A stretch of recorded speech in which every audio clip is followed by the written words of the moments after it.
mātu talafola Radio Samoa le nei fo itai au, usimail whaafonga o tala o le asfaraile. Ua mawhai nei ona e alu i le taxi e whai ailo tui e au noa ma se Totogi. O le soa a matai lea au nanga fua mo tangata o Aukilani, ma o le ana whaalau i loa i le aso ana nafi o tarai fe soa soani ai tangata e a ngai no fuanga lo whai ai tui.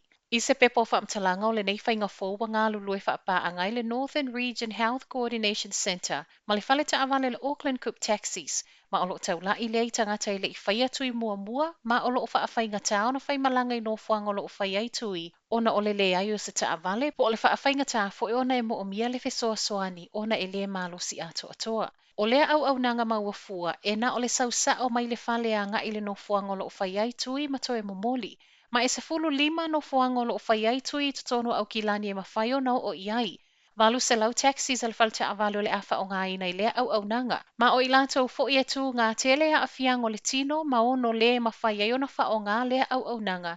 Ua whailo e le pūlenga o le atau mawhai lawa e fitu na i le au whai ngā luenga ia ngā i whale o ainga e whai ai tui. O nei ta avale lau pāsese le ngātou ta avale la iti ai whaapei fo i ma vans mo ainga to o tele. Ma olo mawhaiona wala au le numera le health line ma whaatalo sanga iai. A o whaalawa i tele mai ai le māloa ia ingo le whai malanga i whafo ai fo i mai whaanofo i sei le whale. O lea wasa wai ma le tala e Totogi le tau e awhia tā la. O le tula iwa le tau na nafi le ana amata ta tala ia wanoa mō tālo sanga i lato e fia whai malanga i atunu i whafo ona o ngā luenga. Ma o nei awanoa e na o le selau lima se fulu. O awanoa nei e mō na o tangata wa umatu i e lua, ma na o malai wa alelea Aukilani makalai e stete ma whaiona tau nu umai iai. Ona o ai nei o le leo na malai wa alele whaavao malo e ma whaiona wha o ngai systems, mō no fuanga no fo wa aia wha apia no fuanga wha no fo isea. O ilato fo i o le atalia ta alo sanga e tatauna wha no fo isea na o ia, be wha atasi atu fo i male kulupu na o lato whai malanga wha atasi. Mō le se fulu wha so i le no fuanga o le atalia, i le taimi o le ta alo sanga. I nei aia inga uma e awheta la le tupe e te totongia mo le nei trial, ma e la vea i lalo lea vai ngā tupe le tau o whewa inga.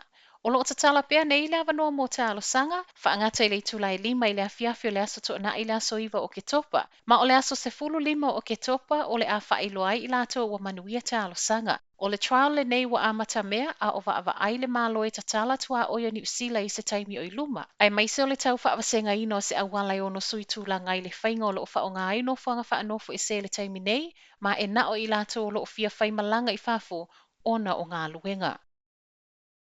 Toalua i singa se na sia le whale mai I Middlemore Aukilani, o lea fo i wasau I unga o siaki o le COVID e faamaonia. O le po lea so lulu na sia I la ua nei le whale mai mo se feso soani mana onga e le feso o tai ma le COVID.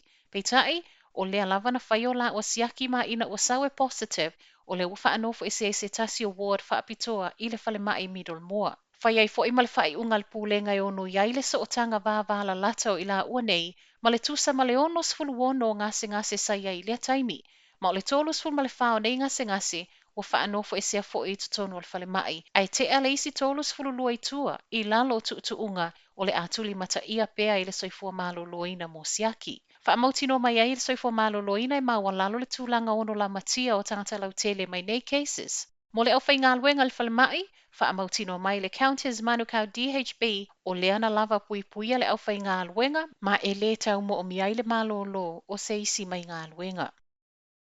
A o iai Aukilani le vai asolo na fitu talu o na whaia tapu. E ui ua whaia le swing o le vai o pitonuu ma sau le wala awe a ngai mo siaki. Na o le fitu pasene o tangata lea ua whaamawina ua whaia siaki. O pitonuu e o mai le tau nei wa tā ua o Suburbs of Interest e la VI Henderson, Papakura, Clover Park, Mangele, Favona, Manrewa ma Mount Wellington o lo iai ma Sylvia Park. O pitonuu nei o lo maua mai ai cases faamaonia le nei taimi, a to ai ma cases e le feso o tai ma cases faamaonia.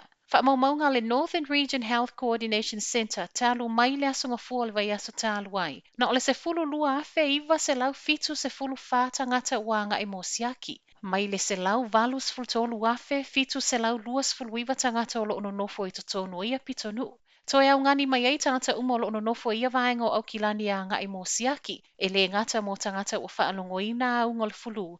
Ai whaapea fo'i I lato we le aini a unga o whaalongoina. O se whainga ia mauti no ai e le o pipisi tua e le community le koviti a o lea e le o maua. Tala mule mule o tae au. Po o le alawa le suiga e o iai Aukilani mana vaenga o lapa tainga le vai aso fou e le sui ai sa o lo faia i ona tuaoi. O le aso fua le vai aso fou o lo tali ai se whai unga le kāpeneta e tusa ma vaenga o lapa tainga o lo iai peitai whai loa le tamaitai pāle mia Jacinda Ardern o le atu maupea po loka o lo faia i tuaoi o Aukilani. Mai le Minister o Covid Chris Hipkins e le imanino tele sana saunoanga i se taimi e toe mawhai e ona sa o loto le whailo i ato o tangata Aukilani i isi vaenga o New Zealand o lo i le lapata inga vaenga lua. O tala nā mole nei fo i tae au.